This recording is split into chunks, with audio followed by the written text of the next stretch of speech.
इस छत्तीसगढ़ की धरती पर धर्म संसद का आयोजन हुआ। जैसे कि हमारी परंपरा है, कोई भी धार्मिक कार्यक्रम हो, सामाजिक कार्यक्रम हो, सब लोग सम्मिलित होते हैं। आयोजनकर्ताओं ने हमारे साथियों को भी आमंत्रित किया, जिसमें महंत राम सुंदर दास जी, विकास जी और सब साथी लोग भी वहां गए। 2 दिन का धर्म संसद रखा गया और उसमें धर्म संसद में जो बातें होती है, सब जानते हैं कि धार्मिक बातें होती है। धर्म के बारे में हम सब जिस प्रकार से अलग अलग धर्मों से आते हैं, सब अपने अपने धर्म को धारण करते हैं, मानते हैं, लेकिन किसी की आलोचना हम नहीं करते। हमारे अंदर जो सुधार होना चाहिए वो हम सब करें। लेकिन वहां जो बातें आई, कहां धर्म से चलते हुए सीधा राजनीति में और महात्मा गांधी के ऊपर टिप्पणी,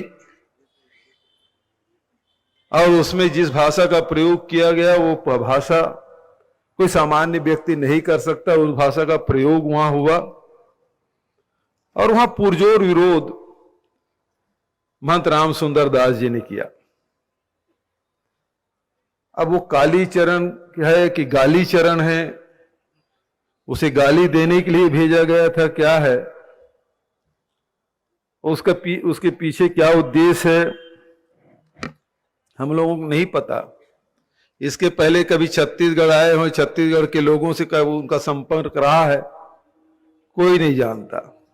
लेकिन अचानक वो प्रकट हुए और महात्मा गांधी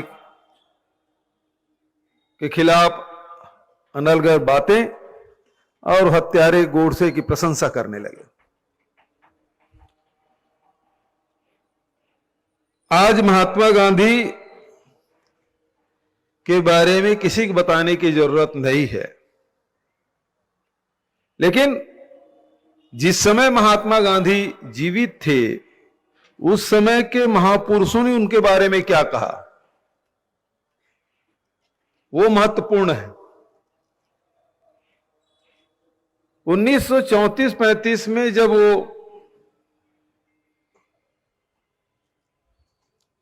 रविन्द्रनाथ टैगोर के आश्रम में गए, तो उनके स्वागत में एक गीत बनाया गया था, जो कालजयी गीत बना, एकला चलो रे। कांग्रेस का अधिवेशन होता है तो उसमें उस गीत को गाया जाता है, एकला चलो रे, एकला चलो रे। और उसके बाद जो स्वागत भाषण हुआ, रविन्द्रनाथ टैगोर ने सबसे पहले महात्मा का प्रयोग, गांधी जी के लिए महात्मा का प्रयोग रविन्द्रनाथ टैगोर ने किया। तो रविन्द्रनाथ टैगोर जी जो बोल रहे हैं, उसके खिलाफ ये बोलने वाले कौन होते हैं? क्या रविन्द्रनाथ टैगोर को हम नहीं मानते?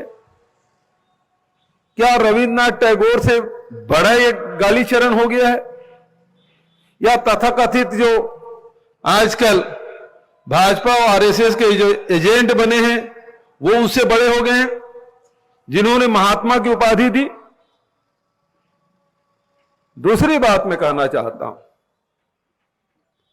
सुभाष बाबू के बारे में कौन नहीं जानता, जिन्होंने तुम मुझे खून दो मैं तुम्हें आजादी दूंगा का नारा लगाया, और यही त्रिपुरी अधिवेशन में उसे कांग्रेस का राष्ट्रीय अध्यक्ष बनाया गया। और बापू ने तब कहा था, पट्टाभी सीतारमैया की जब हार हुई, तब उन्होंने कहा ये मेरी हार है। और जो विचार गांधी के थे, जो कांग्रेस के विचार थे, उसे इतर विचार सुभाष चंद्र बोस के थे। कांग्रेस ने प्रस्ताव पारित किया था कि हम सत्य और अहिंसा के रास्ते पर ही ये लड़ाई लड़ेंगे, और सुभाष बाबू हथियार की लड़ाई चाहते थे। और तब ये बात सरदार वल्लभ भाई पटेल ने कही नेहरू से। नेहरू जी से कहा कि ऐसे व्यक्ति अध्यक्ष बने हैं जो कांग्रेस के सिद्धांत के विपरीत विचार रखते हैं, और ये बात पहुंचाएगी सुभाष बाबू के पास। सुभाष बाबू ने कहा बिल्कुल ठीक आप कह रहे हैं, और तब उन्होंने वो पद त्यागा था। वैचारिक मतभेद थे, एक अहिंसा का रास्ता, एक हिंसा का रास्ता।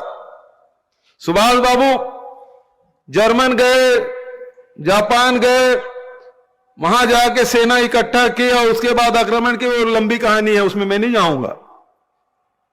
लेकिन रंगून का जो रेडियो संदेश है उनका 1944 का, इतने मतांतर होने के बाद सत्य और अहिंसा और हिंसा के रास्ते में दो महान व्यक्ति लगे हुए थे।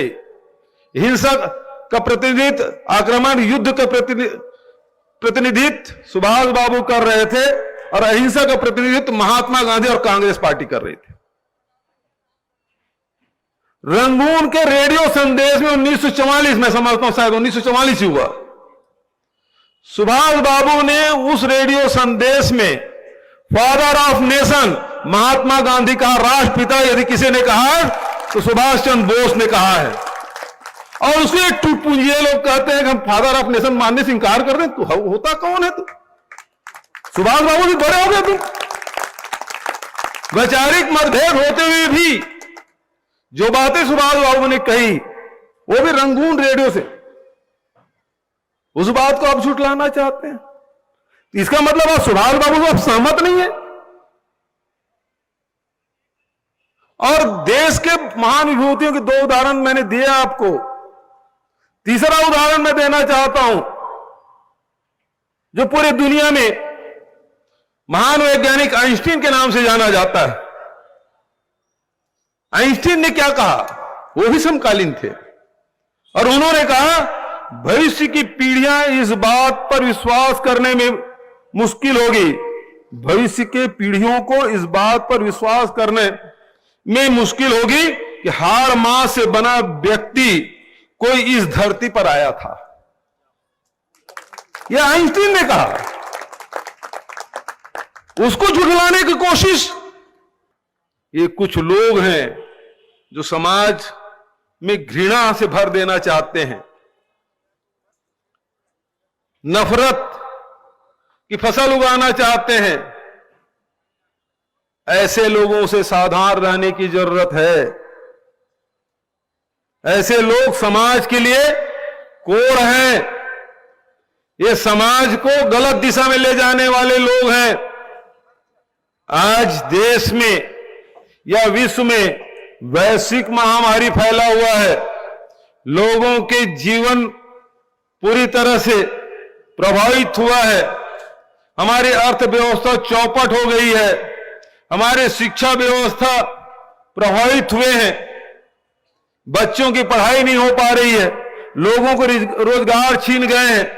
ऐसे समय में लोगों को आर्थिक रूप से संबल बनाने की जरूरत है, न कि धर्मांतरता में लड़ाई करने की आवश्यकता है।